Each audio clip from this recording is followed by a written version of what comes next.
your consultation with one of our agents.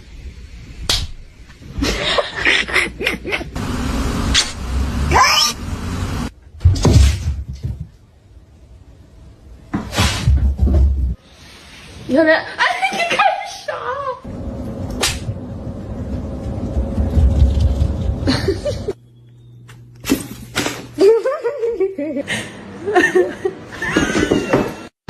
Why, mate? This is you lot getting off.